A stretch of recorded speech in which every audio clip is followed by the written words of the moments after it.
When Ricky Grant came up to bat his senior years, opposing outfielders played him out on the Orchard Street sidewalk. Why not? He was captain of the baseball team, which went to the state semifinals that year. He hit .415 as a sophomore, .371 as a junior. His junior and senior years, he was named to every all-scholastic lineup. He had power to spare. He made only one error in 3 seasons at first base, and he could pitch too. In one game against Newton South in 1965, he pitched a one-hitter, striking out 11. Coach and fellow Hall of Fame inductee George Jankowski said of Rick that it hurt to catch even the batting practice that he threw.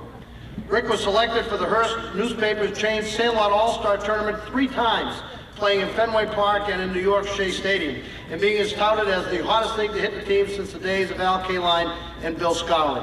In 1964, he went 9 for 11 with 11 runs batted in 3 games. After hitting a 475-foot home run in a preliminary contest, the tournament MVP continued his torrid pace into the finals. The New York Journal-American raved that his prodigious blast in Shea Stadium made him the #1 conversation piece among a galaxy of Major League scouts.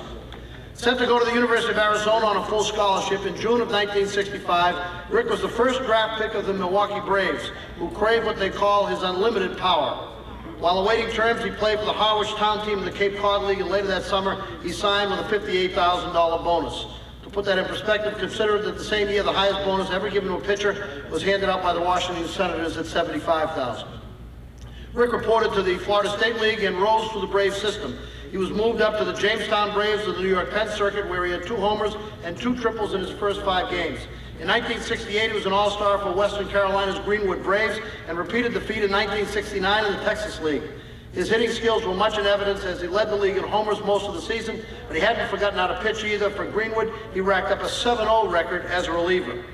A rotator cuff injury ended Rick's playing days in 1972 at the peak of his skills, but everyone who ever saw him play remembers just how formidable his skills were. Ricky was the most gifted athlete of our era, Alan Gallagher said of his basketball teammate. He was a natural athlete with amazing coordination, great instincts, and a real feel for whatever sport he was playing. He was one of those people who took charge of his teammates and made them play better. He was a great player, just a superb athlete, and what a hitter, Ricky Grant.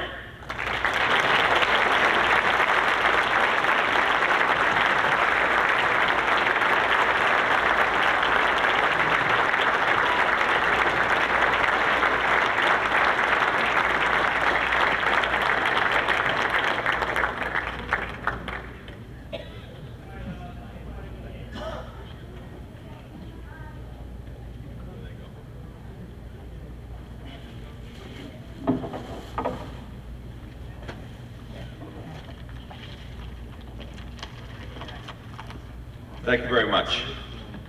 I'd like to thank Bob Caprillion and Marshall Bradstreet and the Hall of Fame committee for honoring me tonight. I'd like to thank my mother, Ella Grant, my wife, Maureen, and my 2 sons, David and Richard, for all of their love, support, and encouragement during my high school and professional careers. Without them and my friends, teammates, and coaches, this award would not have been possible. Another very special person in my life has been Al Gallagher, and I would like to thank him for just always being a friend.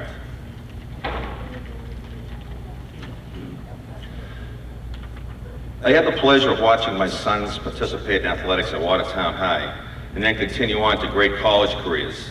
David at Trinity College, where he was a 4-year starter on the football and baseball teams, capturing numerous All-Star and MVP awards, and Richard at Bridgewater State College, where he played on one of the best baseball teams in the country. He was named to a MASCAC All-Star team 2 years, and was also named to Division III All-New England team. All this wouldn't have been possible without the foresight and understanding of Coach John Barbetti, who recognized their raw ability and molded their talents and skills. And I'd like to thank John Barbetti very much for that.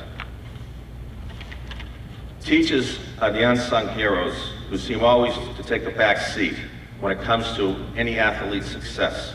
I had the pleasure of coaching baseball at Watertown High School, and that's where I met the most sincere, dedicated, and caring teacher who tutored, encouraged, and always supported my 2 sons. For this, I would like to give my heartfelt thanks to Mike McDermott.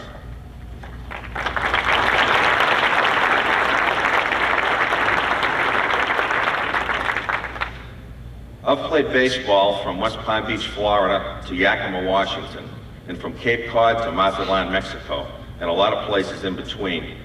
But nothing can top that special feeling every time I drive by Victory Field.